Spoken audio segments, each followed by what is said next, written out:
Welcome to In the Loop podcast, a podcast that is inspired by the Western culture and the rodeo industry. I am your host, Jordan Joe Hollabaugh, professional rodeo athlete, business owner, married to my best friend, full-time cowgirl, and I am blessed to get to do what I love to do each and every day. My goal is to promote this industry and specifically the sport of breakaway roping. On In the Loop podcast, we are bringing you behind-the-scenes stories of what real life looks like every day, from cowgirls, cowboys, industry producers, leaders, trailblazers, you name it, we talk about it. We are sharing stories of this Western culture and the lifestyle that they live daily. Join me as we share these stories of the amazing triumphs, trials, and victories, defining moments that we all have along this journey of the amazing way of life that we live. You are officially in the loop. Let's get to it. Okay, guys, so today I am here with Rodeo Austin, Mr. Glen Alan Phillips, who is the CEO. No big deal. He's just the head honcho of all the things. So, Glen, thanks for joining us today. Hey, thank you for having me on, and especially to talk a little bit about Rodeo Austin. One thing I love about everybody I've talked to on these committees is it's a true cowboy culture. You guys have your cowboy hats on and all times. I mean, that is like your persona. It's what you do. It's who you are. So talk a little bit about the cowboy culture and Rodeo Austin a little bit.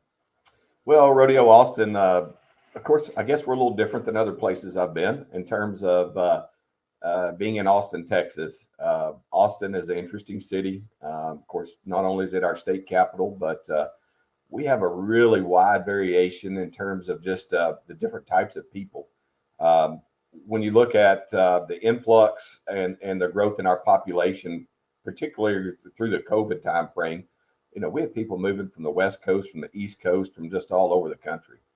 And so, you know, agriculture and the Western way of life is so important to us here in Texas, especially in Austin.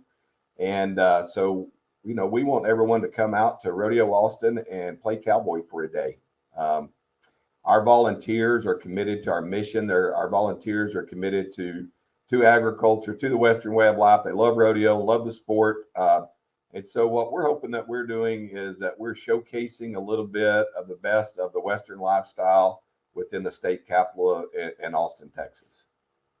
Well, and I was doing a little bit of preparation and research on this before I jumped in, and I found a really cool story on the Rodeo Austin website that kind of caught my attention. It was talking about the history of Rodeo Austin and 83 years ago, how there was only 2,000 farming, ranching families in the, let me see, Travis County is Austin. And I will have to like make myself, I'm gonna have to give myself up a little bit here. I was like, Austin's our state capital? Wow, I should have really paid more attention in school. You know, my fifth grade teacher probably wouldn't be too impressed with that. But yeah, it was a really cool story about how you guys had your first, you called it the baby beef show. Right. And you had 16 head, a livestock show. It was on the temporary state capitol. And it was to educate the people in Austin about rodeo, the way of life, agricultural, and continue to spread that in the community. And so I thought that was a pretty neat story. It really is. We have a really great history going back to 1938, whenever we began, and then through the growth and where we're at currently today. And you know, when we look at it, just like so many rodeos out there, and I don't want to sidetrack us, but you know, I don't think a lot of people really realize how many rodeos, professional rodeos, are nonprofit organizations.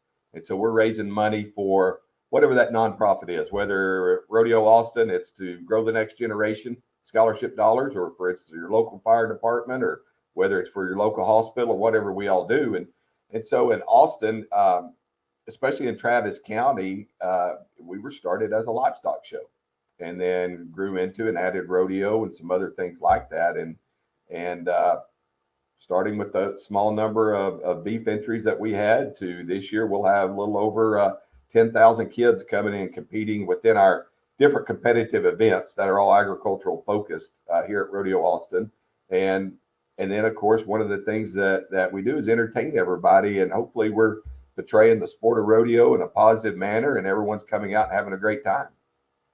So break that down just a little bit more, because I think there's a confusion between profit and non-for-profit. Some people I don't think really understand. So talk a little bit more about what is a non-for-profit and how do you guys operate? Great. So we're a mission with the rodeo. That is one of our taglines. We're a mission with the rodeo. And a good friend of mine in Kansas City, when I spent a couple of years with the American Oil, he used to make a statement that I just think sums it up so well. But a nonprofit is a tax status, not a business objective.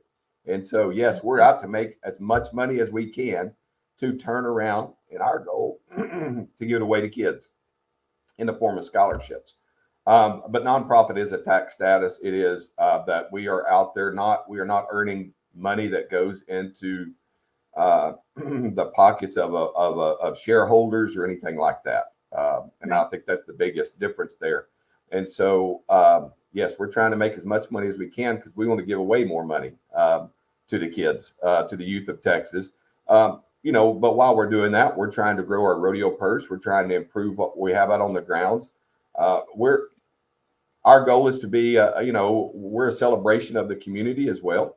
And so we want people to come out and have a great time, be entertained, because we're in the entertainment business is basically what we're in. And we want to showcase what agriculture, what the Western way of life is about. And again, we hope everybody from Austin that they own one pair of boots. If they don't own a pair of boots, they go buy a pair and they come out and get to dress up and play cowboy for a day. Yeah. Well, and when I think of Austin, I have several friends that live there, and it's a very urban town now. And I love how you said we want them to come out and play cowboy for a day. Talk about all the different things that people can do while they're at Rodeo Austin. I mean, obviously the rodeo, we're partial to it. Yes. We're going to be there, but talk about everything that you guys have going on. So going back to our beginning, we were competitive events. It was a beef show. Well, now then, we have a really large junior livestock show where we, of course, show cattle, sheep, swine, goats. We've expanded some of our competitive events like many others have. We now have an ag robotics competition. We are adding an ag science fair competition this year.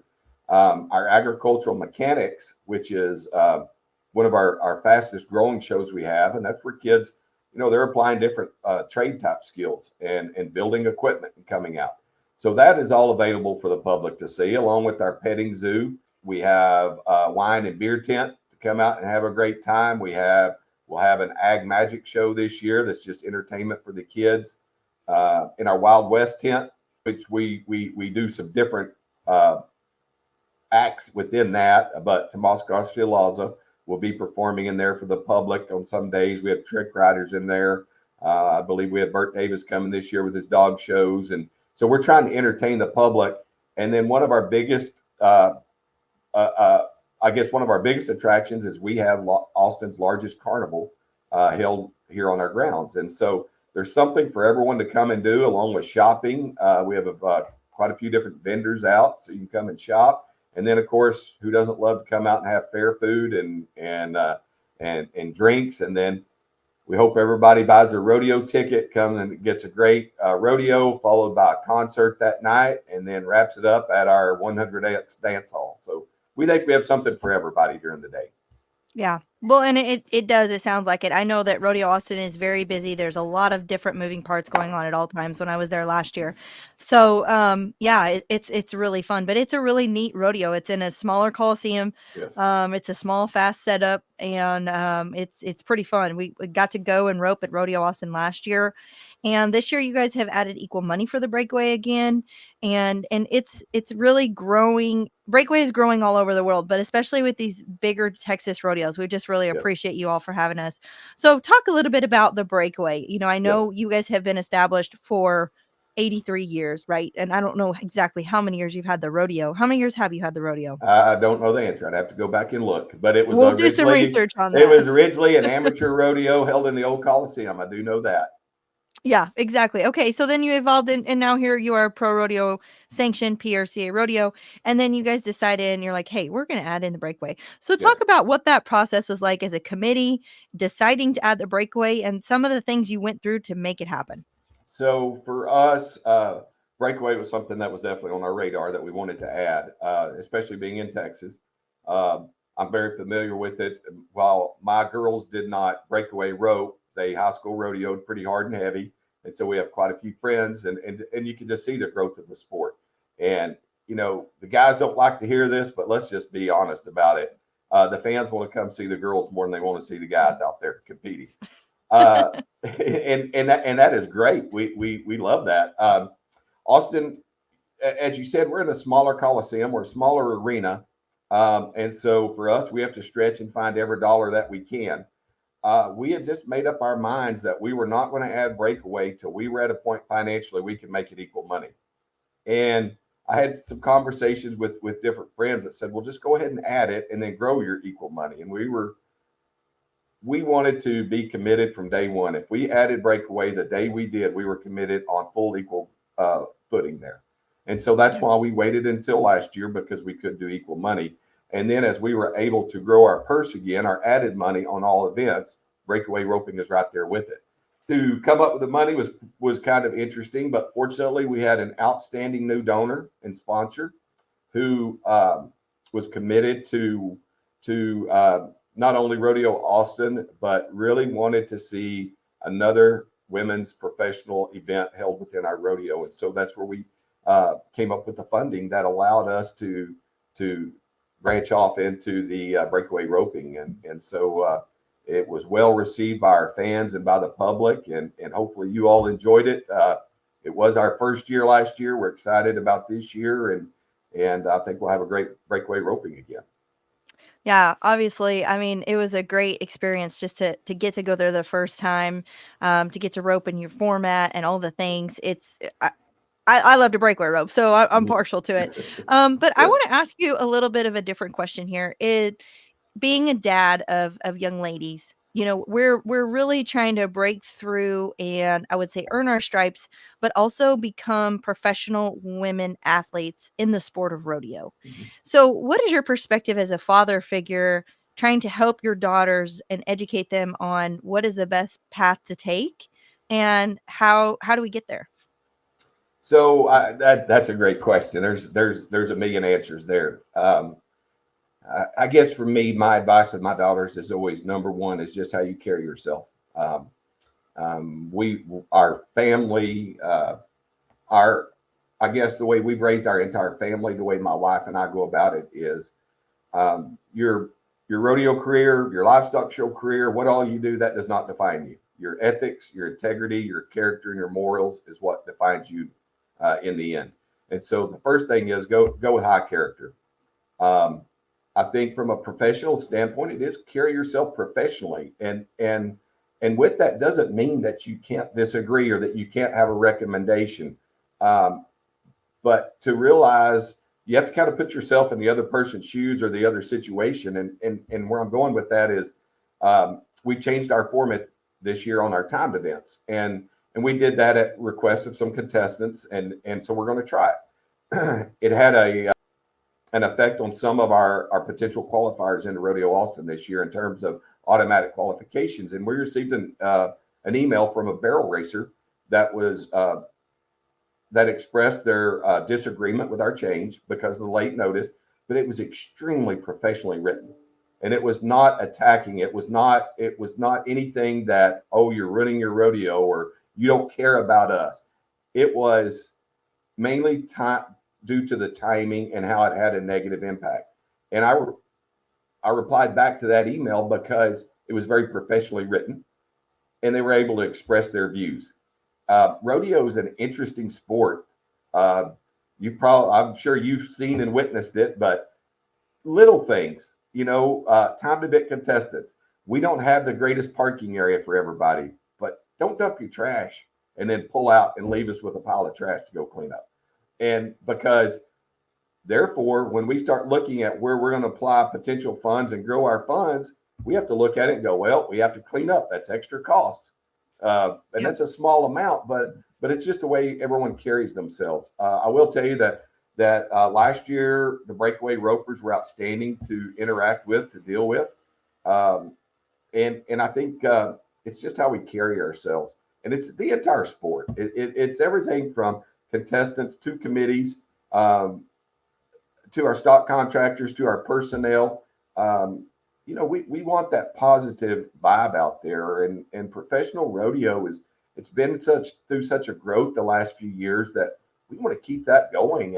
And when we look at what the Cowboy Channel has done for the entire sport, that's just tremendous in the growth that we have. And we don't want the black eyes out there on social media or anything else that doesn't show that positive light of what professional rodeo is. Yes, sir. And I want to add on to that too. I love to learn, and I have a little bit of a business side to me anyway. So I'm always very intrigued, especially, just like a man in your position. I think that obviously you've worked your way up and you've went through the ranks, you went through all the things. But I love how you said you can disagree in an accordingly professional manner and you can express your viewpoints. And I think that that's something that we're all starting to learn, and especially myself as a woman in this industry and trying to grow and be a professional in all things, in all ways, actions included. How did you learn some of that as you're growing as the steps in your business life and as a businessman? What are some of the things that you can share with us on, like, maybe some trials and errors or things that you learned throughout the way that kind of helped you to get to where you're at? Yeah, well, for me, I was very fortunate. I did not grow up rodeoing. I grew up very involved with the livestock show industry, 4-H FFA, that route. After college, I was very involved in collegiate livestock judging. And after college, I was in graduate school coaching livestock judging teams. So that was more my path. I had the opportunity to go to work for the Houston Livestock Show as their livestock show director. And I was there for a couple of years before moving to San Antonio. And San Antonio is where I was really given the opportunity to grow and expand my career within this industry. And it all started with Keith Martin, who Keith was the CEO of San Antonio Stock Show and Rodeo. Keith also ended up serving as chairman of the board of the PRCA for many years. But Keith was really one of my largest mentors from a business standpoint. And then to really learn the sport of rodeo, Keith had two other mentors for me. Guy Elliott, who Guy has passed now, but Guy was arena director for the National Western for well over 20 years, spent a life involved with rodeo. And then Gary Williams, who we lost also, who's a former general manager in Tucson. And those two really were the ones that taught me and set me aside about learning the sport of rodeo. But where I'm going with all this was Keith was the business mentor, and Keith was the one that taught me learn from others. And so I had the great opportunity for so many nights to stand between Randy Corley and Hadley Barrett and learn from Hadley and Randy. Scott Walton was really huge, who runs a lot of the scoreboards, and just as far as the rodeo end of things. With Keith, I learned the business because Keith was an outstanding businessman, originally a banker by trade. And that is where I learned you sit down, you look each other in the eye, and you may not agree, but let's have a discussion. Let's figure out the best path. And normally, whatever we were trying to do was somewhere in the middle. Yes, sir. And so that was probably one of the best learning curves for me and training grounds was when we're dealing with volunteers, we're dealing with sponsors, no matter what it is to just be honest with people. Some people aren't going to take you at face value, but it is at face value. And then they're not going to like what you say. But if you have integrity in your decisions, in your discussions, and you treat people respectfully and try and explain your position or why you're making a decision, then we can disagree and try and figure out a better path forward.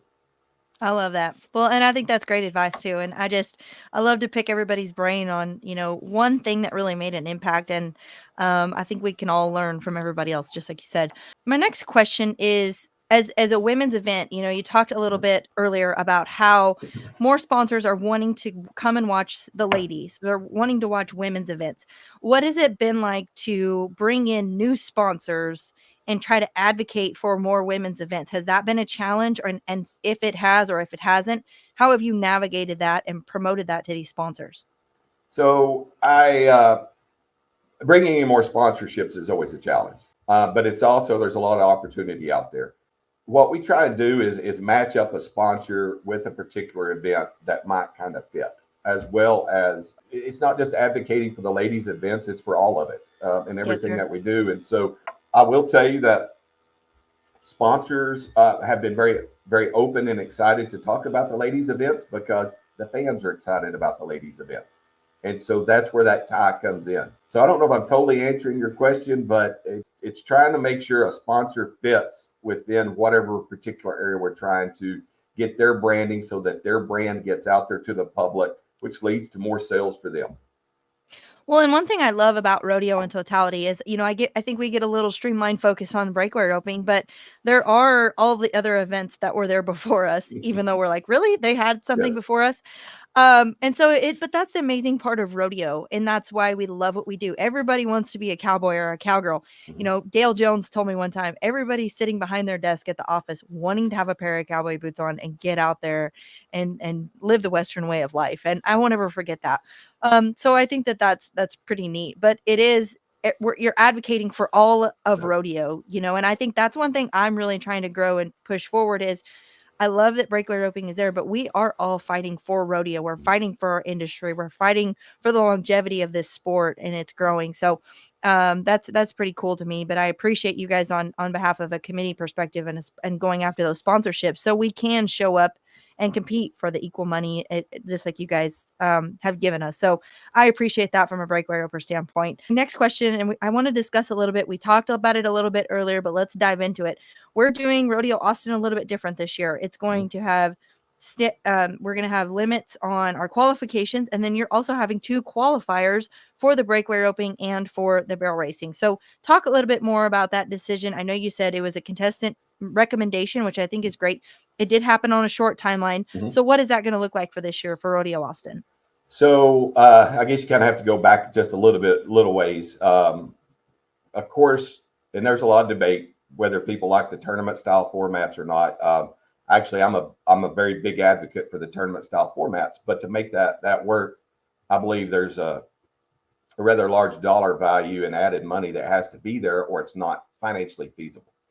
So Rodeo Austin, we are going to go with 2 different formats this year, which is not ideal from a rodeo standpoint, but we think it's best for our 2 different groups. Our riding events will be the same format that we've been under, which our first 11 performances, we have the 8 contestants out per event. The top 24 out of those, in terms of scores, will advance to our qualifier rounds, or our playoff rounds, excuse me. And then the top 8 in scores out of the playoff rounds will advance to our finals. So, and that's what our format was previously for the timed events. Yes. And while we're not getting into the debate on timed event versus rough stock and all that other, it's all expensive to travel. But, as a breakaway roper, you have truck, trailer cost, you have your fuel, your mileage cost, you have the tires, the feed cost, you're hauling probably multiple horses. There is a little additional expense going up and down the road as a timed eventer. What was happening was we were having contestants that would come and compete, advance to our playoff rounds and not win a check, come back a second time, advance to the finals, but hasn't won a check, and then come out of our finals. So they've come to Austin 3 different occasions and potentially not won any money. So it was through discussion, what we agreed to try for a year was to go to the more of the traditional rodeo format, which is will be a 2-header with an average and a finals. But the one thing that we had that we could not give on is 8 out a night. And for us, it's timing. Yep. The one thing that we have to remember within the sport of rodeo, and I'm not going to get on my soapbox and go to preaching, but there hasn't been any rules passed within the sport of rodeo for the fans in years, for the fan engagement, the fan excitement. And one of the things that we hear the most is the dead time. And I don't mean the dead time between events. I mean the dead time within an event. And so we're at a point where people want to come, they want a 2-hour rodeo, whatever that is currently, and then the concert following it. Because again, we're an urban environment and we're about entertainment, and people come and they love the sport. So we're at a point where we just could not do more than 8 contestants per event. That's what triggered then the additional limits, which brought the limits down. We're not set up to where we could there's no way we could do slack in our little arena with the time frame and things we have with that. So that put in those limits. When it came to the qualifications, we worked with WPRA and went along pretty strong of what their recommendations were. We made a couple of little tweaks to it, but the WPRA were the ones that came out with the qualifier to make that work into Austin. The late notice was my fault, nobody else's. It was not WPRA. So all you breakaway ropers and barrel racers out there, yeah, that's me. That was nobody else. It was trying to email Glenn. Yes, I was trying to make sure we were doing the right thing, and probably delayed it a little bit in the process. So that was my fault. But we're anxious to see how it works out this year and see how it does go. Again, for us, that 8 out a night was huge, just because of our overall timing and providing the entertainment value that we do to our ticket buyers. Well, and that's something that I'm excited about. You know, I've also been fortunate to be on the other side of the production where it's like you have 5 minutes to run this event, you have 2 minutes in a commercial spot, then you have 30 seconds for an interview. So everything is very timed out, and it's a big factor, especially when you have people that have come. You know, you come as a fan, and you're probably going to spend 4 to 6 hours at the rodeo if you go to the rodeo, and then you go to the concert or anything following. I mean, that's a big slot of time. Yes. And so it's like, how do we keep our fans in their seats and in the rodeo and to the concert? Like, we want to keep them engaged. And so I understand that, and I appreciate that. You know, I know that with every choice, there's consequences that come with it, good and bad. But from a timed event perspective, I would say I know that the tournament style formats, not everybody loves them, and it is what it is. You know, we've chosen to compete in this. You either compete or you don't.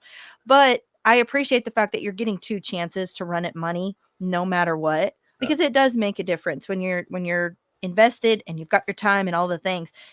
In your head, you're like, okay, I've got 2 chances to run at money here. I like that. So I think from a timed event perspective and a breakaway roper perspective, that makes a big difference to know you've got 2 chances at money. And then you guys are giving us the qualifier, excuse me.